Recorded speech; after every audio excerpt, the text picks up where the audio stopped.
হিসেবে অভিহিত করলাম আপনাদের সকলকে। সেটা হচ্ছে যে আমি আজকে আমাদের উন্নয়ন সমন্বয় মিটিং ছিল, সেখানে যে বিষয়গুলো উঠে আসছে সেটা হচ্ছে বন্যা পরিস্থিতির যে পুনর্বাসন, সেই বিষয়টা আমরা অলরেডি আলোচনা করেছি এবং আমাদের ডিআরআরও যিনি আছেন তার সাথে রিলেটেড হচ্ছে আমাদের কৃষি সম্প্রসারণ যিনি আছেন উপপরিচালক মহোদয়, তার সাথে কথা হয়েছে। এখানে 1000 টাকা সহ কিছু বীজ দেওয়া হবে, সেটা আলোচনা হচ্ছে। আমরা সেটা দ্রুত দিয়ে দেবো আমরা, কারণ হচ্ছে যে সময় চলে গেলে তো নিয়ে লাভ নেই, এই জন্য আমরা দ্রুত সেগুলো আমরা দিয়ে দেবো বলে আমরা আলোচনা করেছি। এছাড়া একটা বিষয় যেটা আমরা আলোচনা করছি সেটা হচ্ছে পানি উন্নয়ন বোর্ডের, যে আমি বললাম যে আমাদের যে আমাদের মৌসুমটা যে চলে গেল, এখানে কিছু বৃষ্টি ছিল আর আমাদের যে পাম্পগুলো কেন কার্যকর হলো না সেই বিষয়টা আমরা হচ্ছে পানি উন্নয়ন বোর্ডের এক্সেন সাহেবকে জানানো হয়েছে, তিনি ছিলেন মিটিংয়ে। এছাড়া আরেকটা বিষয় হচ্ছে 250 শয্যা বিশিষ্ট হাসপাতাল আমাদের তত্ত্বাবধায়ক মহোদয় ছিলেন, সেখানে যাতে সার্ভিসটা যাতে আরো ভালো করে যায়। তিনি বলতেছিলেন যে তার হচ্ছে ডাক্তার এবং সিনিয়র স্টাফ নার্সদের সমস্যা মানে ঘাটতি আছে, আমাদের পদ শূন্য আছে অনেকগুলো, সেগুলো হচ্ছে বললাম যে আমরা হচ্ছে মাসিক মিটিংগুলো আজকে এই মিটিংয়ে রেজুলেশন সহ আমরা ঢাকায় পাঠাতে চাই, যেন আমাদের এখানে ডাক্তার পোস্ট দেওয়া পায়, না হলে তো সেবা দেওয়া কঠিন হয়ে যাবে। হ্যাঁ, এছাড়া আরেকটা বিষয় হচ্ছে যে নির্দিষ্ট সময় অফিসের কথা বলছেন, আমি আজকে জানাই দিছি অফিস 9টা মানে হচ্ছে 8:59 সেকেন্ড। অফিস 9টা মানে 8:59 সেকেন্ড, 9টা হবে না, 1 সেকেন্ড আগে আসেন, এটা আমি আজকে জানাই দিছি। এছাড়া আরেকটা বিষয় হচ্ছে যে প্রবাসী কল্যাণের যে বিষয় যেটা আসছে, আমাদের এখানে একটা সেল আছে, এই জেলা থেকে অনেক মানুষ বিদেশে যায়, তাদের বিষয় এখানে টিএসসি আছে যেটা টেকনিক্যাল স্কুল অ্যান্ড কলেজ, আর টেকনিক্যাল ট্রেনিং সেন্টার আছে টিটিসি।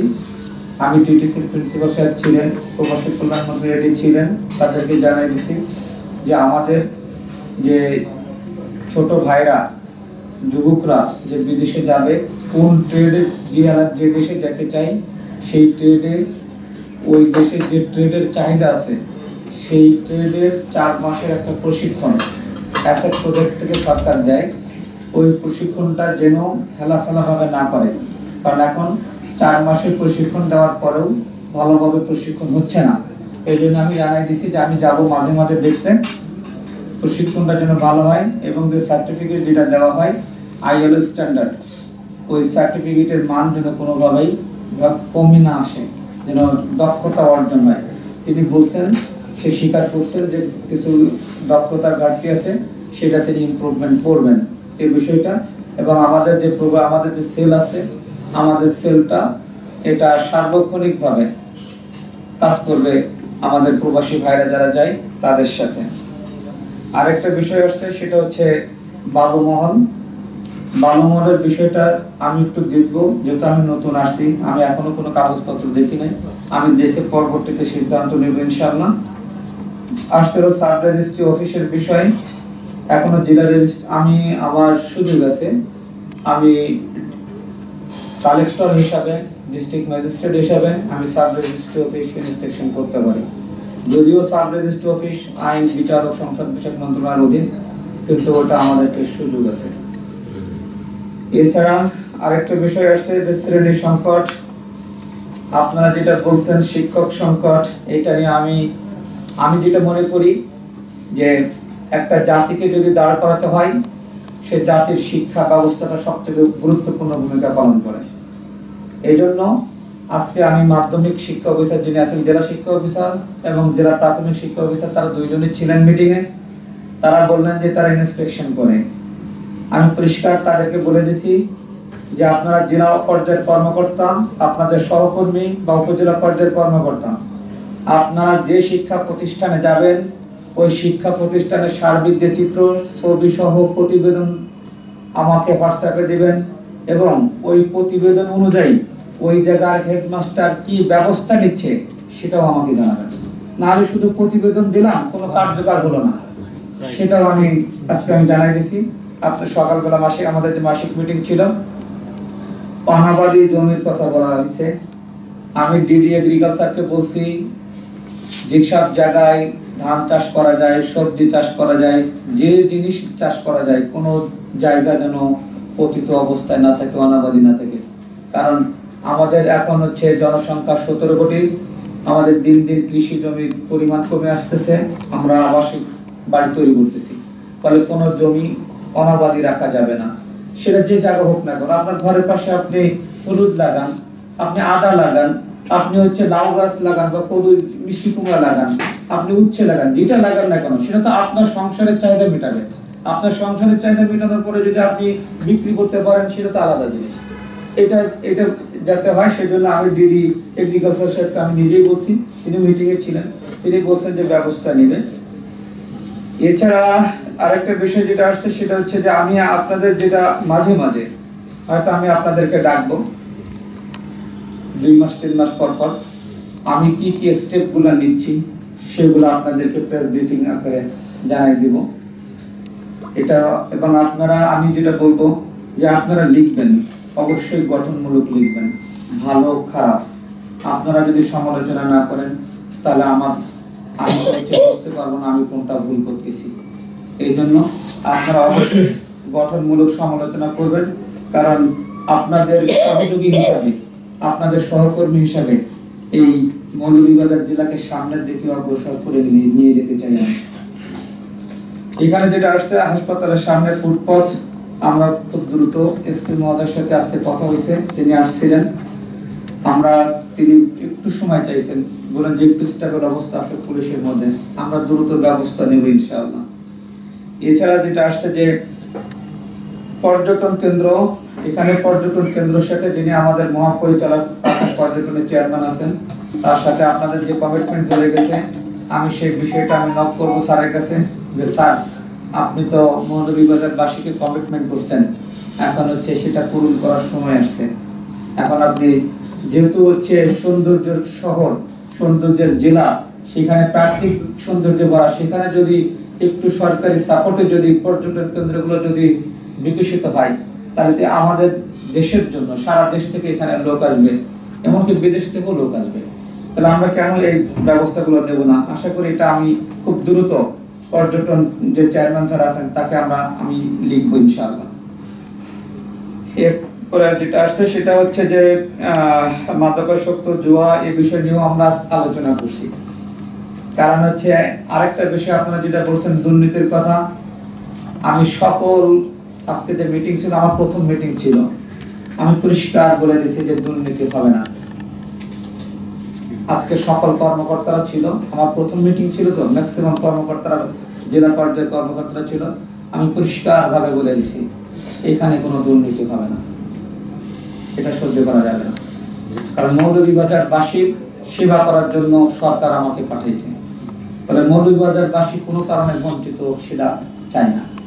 তাহলে দুর্নীতির বিরুদ্ধে আমরা শক্ত অবস্থান নেব ইনশাআল্লাহ। আর একটা যেটা আসছে যে আমাদের যে 250 শয্যা বিশিষ্ট সদর হাসপাতাল, সেখানে যে একটা কার্ডিওলজি ডিপার্টমেন্ট যদি স্পেশালি খোলা যায়, সেই বিষয়টা আমি হচ্ছে আমাদের স্বাস্থ্য সচিব স্যার আছেন, আমাদের যে তত্ত্বাবধায়ক আছেন, তার মাধ্যমে ডিজি এবং স্বাস্থ্য সচিব স্যারের মাধ্যমে যদি উপদেষ্টার কাছে উঠানো যায়, আশা করি যে কার্ডিওলজি ডিপার্টমেন্ট খোলা সম্ভব। এই বিষয়টা আমি আলোচনা করবো ইনশাআল্লাহ। আরেকটা যেটা আসছে জমি অধিগ্রহণ, মনো নদীর দুপারে অধিগ্রহণের বিষয়টা আমি তো আপনাদের কাছে শুনলাম, এটা আমি নথিগুলো দেখি পর্যায়ক্রমে যার জমি সেই জন্য টাকা পায়, কোনো দালাল শ্রেণী বা কেউ এখানে ঘোরাঘুরি করতে পারবে না ডিসি অফিসে, পরিষ্কার কথা। ডিসি অফিস কোনো কমিশন খাবে না, এখানকার কোনো কমিশন চলবে না, কোনো দালাল শ্রেণী ডিসি অফিসে এই সব বিষয়ে কোনো তদবির করবে না। যার জমি সে ডকুমেন্টস দিয়ে তার টাকা সে নিয়ে যাবে, এক্ষেত্রে কোনো জিরো টলারেন্স, কোনো সুযোগ নাই। দ্রব্যমূল্যের ঊর্ধ্বগতির বিষয় আমাদের জেলা মার্কেটিং অফিসার ছিলেন সকালবেলা, তাকে জানাই দিছি যে আপনি মনিটরিং করেন। এই কারণে আমাদের আজকে এই নির্বাহী ম্যাজিস্ট্রেট মাঠে নামছে, আপনারা অলরেডি মেসেজ মনে পাইছেন। আমি বলছি দ্রব্যমূল্যের ঊর্ধ্বগতি এটা করা যাবে না, কারণ এখানে হবে 70 টাকা, পাশের জেলায় হবে 50 টাকা, তাহলে 20 টাকা এই জায়গার পাবলিক কেন দিবে কেজি প্রতি? কেন দিবে? এই জন্য আজকে আমি যেহেতু আজকে প্রথম অফিস করছি, আমি আজকে নির্বাহী ম্যাজিস্ট্রেট নামাই দিয়েছি জেলা মার্কেটিং অফিসারের সাথে। এছাড়া আরেকটা বিষয় যেটা আসছে সেটা এখানে লিখে রাখছে, আপনাদের একজন সহযোগী হিসাবে আমি এই মৌলভীবাজারবাসীকে সেবা দিতে চাই। আলহামদুলিল্লাহ, মৌলভীবাজারবাসীকে সেবা দিতে চাই এবং এই মৌলভীবাজার পাবেন আমাদের যাতে সামনের দিকে অগ্রসর হয়। এখানে এক ঝাঁক তরুণ অফিসার আছে মৌলভীবাজারে, এখানে আপনারা এক ঝাঁক অভিজ্ঞ এবং ইয়াং সাংবাদিক আছেন। আপনাদের মাধ্যমে এই মৌলভীবাজারকে বাংলাদেশের একটা মডেল জেলা হিসেবে রূপান্তর করতে চাই।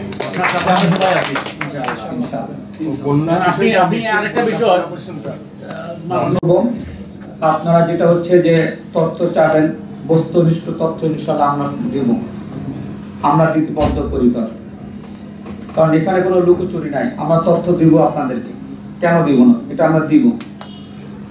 টিসিবি পণ্যের কথা আসছে, আমি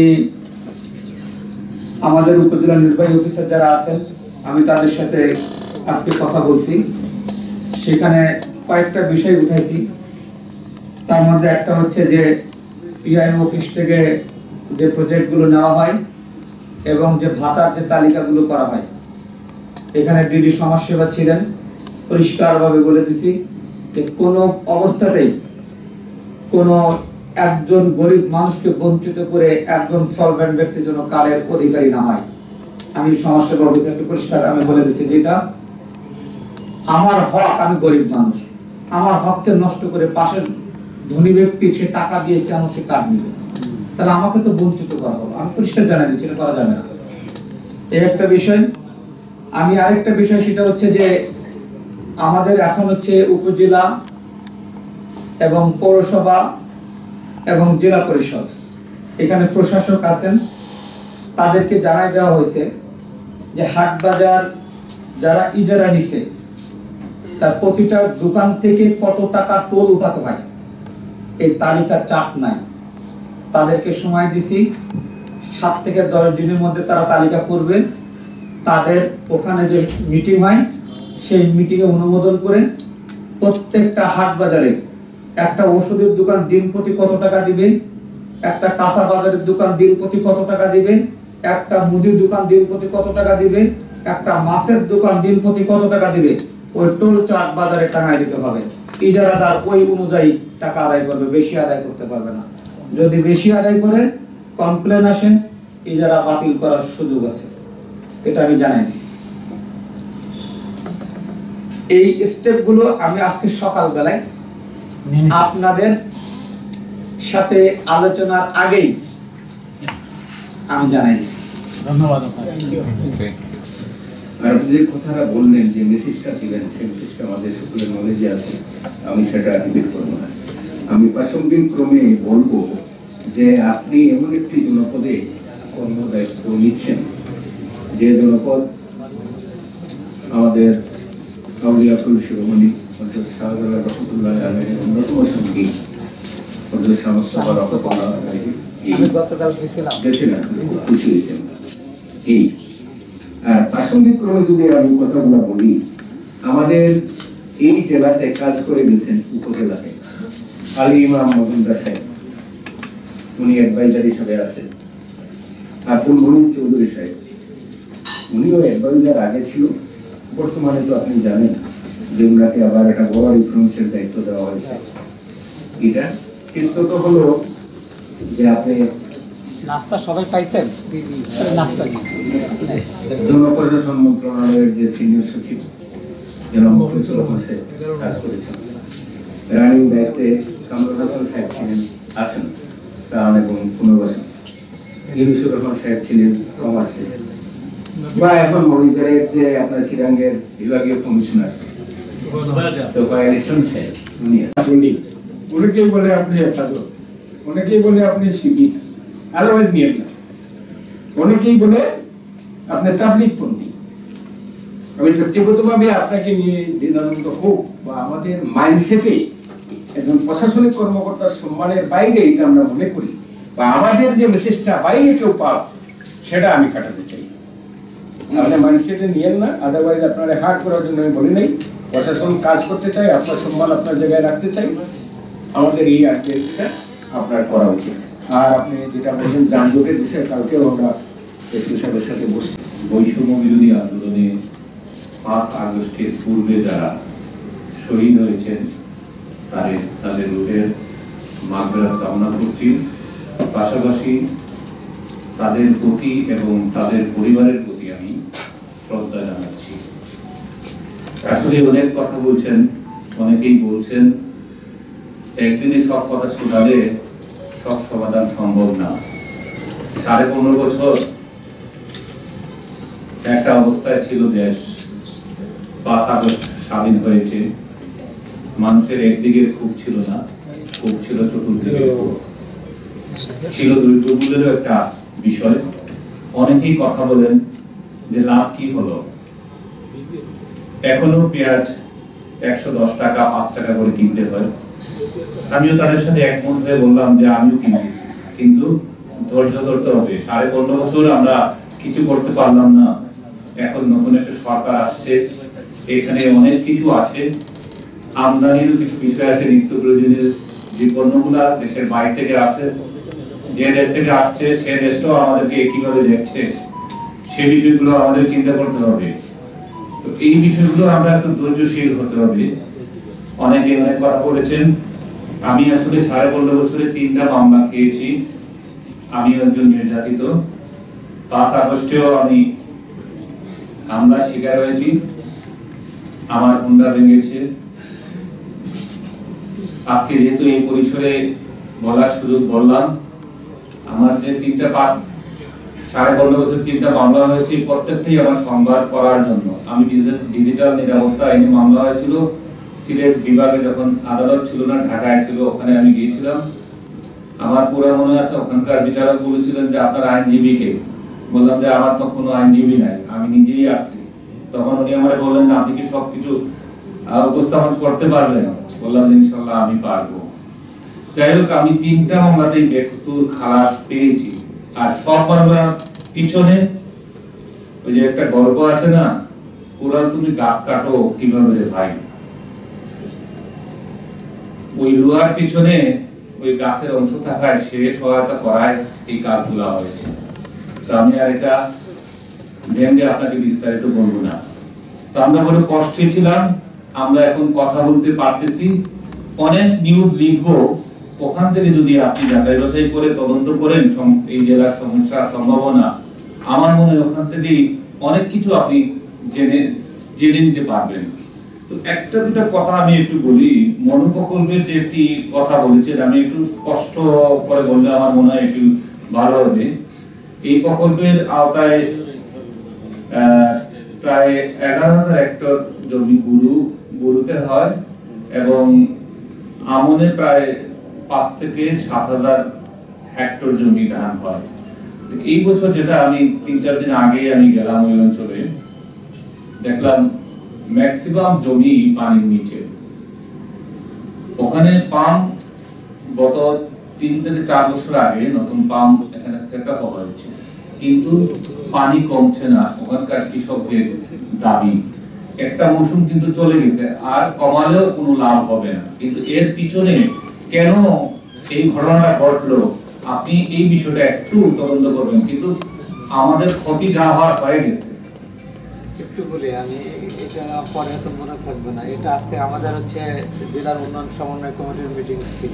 মিটারের মধ্যে বর্ষিজুলা ইকো পার্ক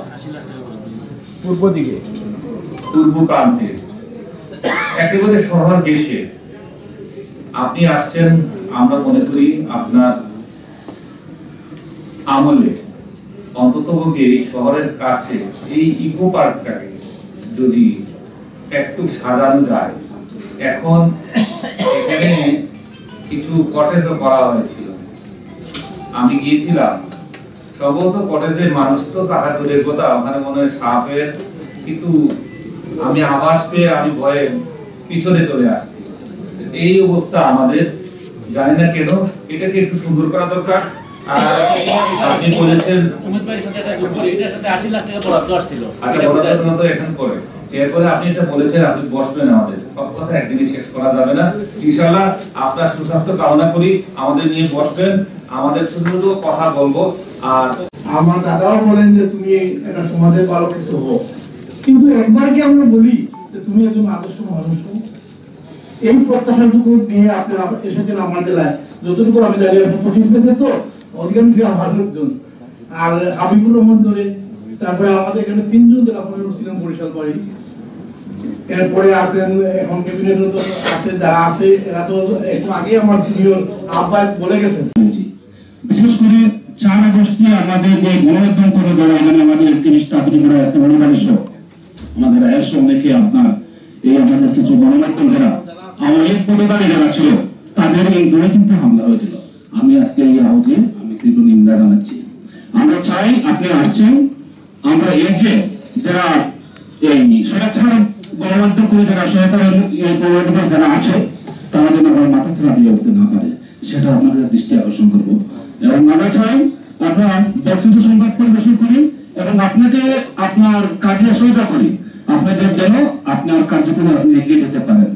বিশেষ করে হলো আমি আপনাদের একটা দৃষ্টি আকর্ষণ করবো, এই জেলা কিন্তু পর্যটন জেলা, কিন্তু পর্যটন জেলা হিসেবে হলে কিন্তু নেটওয়ার্কটা কোনো সৃষ্টি হয়নি বিগত 15 বছরে। কিন্তু আমরা এই ধরনের কোনো তথ্য আমরা পাইনি এবং আমরা চাই আপনি আসছেন, এখন কিন্তু কাজ করার সময় কিন্তু এবং আর কেউ রাজনৈতিক নেতৃবৃন্দকে বাধা দিতে পারেন না। কিন্তু আমরা চাই আপনি আমাদের জেলার পর্যটন শিল্পকে যাতে আরো একটা বড় নেতৃত্ব কিছু করেন আপনারা, যাতে একটু পর্যটক আসলে নেতৃত্ব কিছু চাই এবং যারা ন্যাচারালি যেগুলো দৃষ্টিনন্দন যেগুলো স্পটগুলো আছে এগুলো যাতে কিভাবে সংরক্ষিত করে রাখা যায় সেটা আপনি আপনাদের দৃষ্টি করবেন। ধন্যবাদ। ইসলাম শিল্পে বা পর্যটনের দিকে যদি আমরা দৃষ্টি দিই তাহলে যে মনোযোগ পর্যটন শিল্পের একটি যথেষ্ট সম্ভাবনা আছে এবং আমরা অনেক সময় দেখেছি আমরা চাচ্ছি সেই পরিবর্তনেই কাজ করতে।